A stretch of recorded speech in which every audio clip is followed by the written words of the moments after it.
Para sa mga sobrang busy sa trabaho, wala na silang oras na mag-ayos at maglinis pa ng bahay. Ang solusyon, kumuha ng kasambahay. Isa, si Sarah, hindi niya tunay na pangalan sa nakarelate sa ganitong problema. Naghanap siya ng kasambahay na tagalinis ng kanilang bahay sa Bacoor City, Cavite. At sa kanyang paghahanap sa social media, nakilala niya si Yolanda noong April 18. Pakikwento niyo ho, paano nangyari yun? Nag-post po ako April 18. April 19 po ng 3 p.m. dumating siya sa amin, nagsipagsipagan siya. Tapos parang kinuha niya talaga muna yung loob namin na sipagsipagan siya. Yung pala, nagmamasid-basid na rin siya dun sa kwarto namin kung ano yung makukuha niya. Akala ni Sarah, to the rescue si Yolanda sa mga gawaing bahay.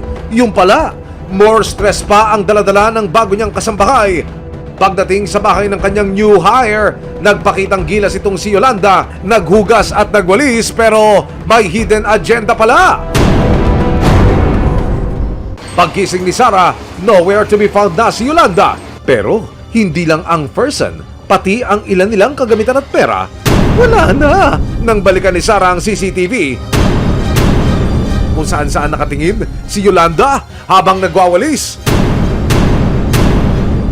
Multitasker pala itong si Maring Yolanda. Ate, ang job order mo, linisin ang sala, hindi limasin ang pera. Tapos dyan nakalagay yung mga wallet tsaka bag ng mga anak ko. Parang nagkakalkal na siya dyan. Diyan niya nakuha po yung mga cash po ng mga bata. Tsaka yung cash ko din po na dyan nakalagay nakuha niya. Tapos meron siya dyan nakuha na plastic. Doon niya isisilid yung makukuha niya dito na vitamins. Bukod dito, maririnig na may kausap daw sa cellphone si Yolanda. Tila nagre-report hindi umano tungkol sa mga nakulimbat niya sa pinasukang bahay. Maririnig mo sa audio niya na sabi niya nasa loob ng subdivision. Tapos may mga words na parang mahigit 1,000 lang ito nakuha ko, nasa taas sila lahat. Isang bagong hire na kasambahay sa Bacoor sa Cavite. Mukhang masipag at mapapagkatiwalaan sa una. Pero si ate, mukhang may ibang agenda. Sa Taguig City, isa namang working mom ang naghanap din ng yaya online. Dito po sa area ng Napindan, sakop ng Taguig City, napag-alaman ng resibo na mayroon ding na biktima ng tinatawag na yaya modus. Isang call center agent ang tumatayong complainant. Siya na ho ang magbigay ng detalye. Makakausap natin siya ngayon upang ikwento kung ano po ang nangyari. Nais ko na malaman, paano nyo ho ito nakilala o paano nyo siya hinire? Sa Facebook po, doon po ako nag-post para maghanap ng yaya para sa anak ko po. Yun po, interesado po siya mag-apply. Binigyan niya rin po ako ng assurance na meron siyang valid ID, kompleto po siya. Pagdating ng bagong kasambahay sa bahay nila noong September 2023, nagsipag-sipagan din daw ito agad? Parang narinig ko na ito Nung papasok na po yung asawa ko, napansin niya wala na yung relos sa lagayan namin. Doon na po ako nagsimula magduda kasi po hindi naman kami nawawalan basta-basta ng gamit doon. Ang binabanggit ng biktima, yung relo na ninakaw, ay kinuha ko dito sa watch display box na ito. Dito niya po lagi nilalagay yung mga relos niya po na ginagamit. Nung time po na kukunin niya na para po gamitin pagpapasok siya, wala na po dyan.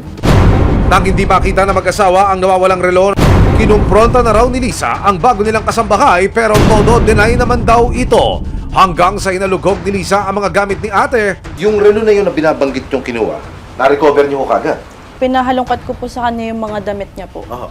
Tapos doon po sa bulsa ng tokong na suot niya. Aha. Pagkakuha ko po, doon ko po nalaman na nandun sa loob. Ano sabi niya ho? Ba't napunta doon yung relo sa bulsa ng tokong niya? Hindi daw po siya gano'n, nagtatrabaho po siya ng marangal.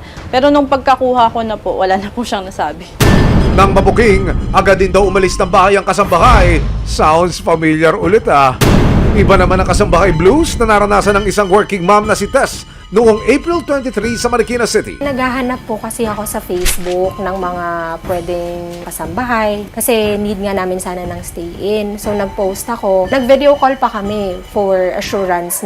Wala namang nawalang gamit kay Tess pero bago pa makarating ang kasambahay sa kanila, bumali raw ito ng 2,000 pesos. Since sa Taguig lang naman siya, ang gusto niya is padala na lang siya ng pamasahe. Ako, pinag-isipan ko muna. So ngayon, sabi ko, sige, since nandito naman na siya, syempre, hindi naman kami umaalis-alis ng bahay. Kung aalis man kami, kasama naman siya.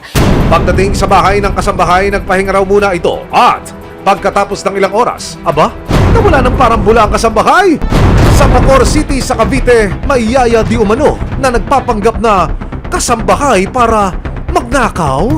Masipag at may kusa ang bagong kasambahay na kinuha ni Sarah. Hindi niya tunay na pangalan pero sa una lang pala ito.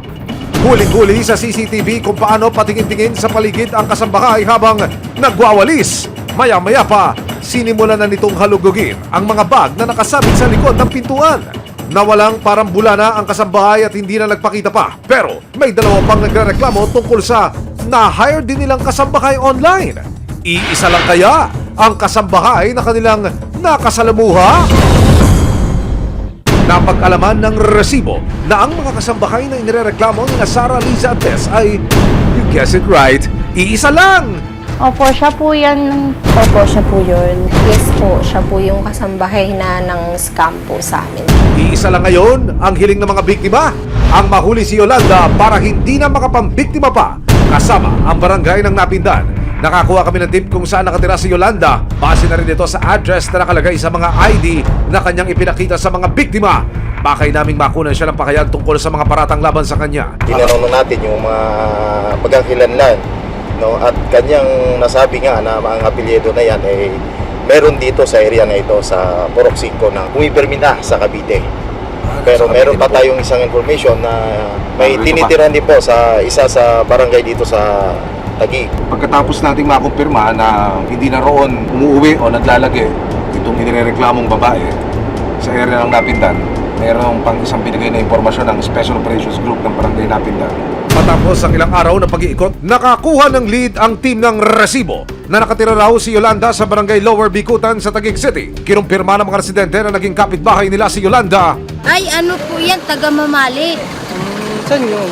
Doon po sa kabila. Ayun po. Itinuro nila sa amin ang dating asawa ni Yolanda pero ayon sa kanya, matagal na raw silang hiwalay. Po, asawa ko yan po. Iwalay na po kami ng magdadala. Ilang taon na po. Ang huling sabi niya po sa akin, nasa daw siya, Cavite. Wala nang bakas ni Yolanda pero kahit nowhere to be found, may paraan pa rin para makamit ang hustisya. May 6, 2024, sinamahan ng resibo si Sarah sa fiscal ng Bacoor sa Cavite. Yung kaso nga na sinampa sa laban dun sa kasambahay is qualified theft. Ito ay may pagkakakulong na mula from 12 years and 1 day to 20 years. Tips lang namin sa mga kumukuha ng kasambahay online, kilalanin po natin mabuti yung tao at huwag na po tayong kumuha sa mga online. Sa ngayon, kahit nowhere to be found ang akusado, gumugulong na ang batas para mapanagot siya.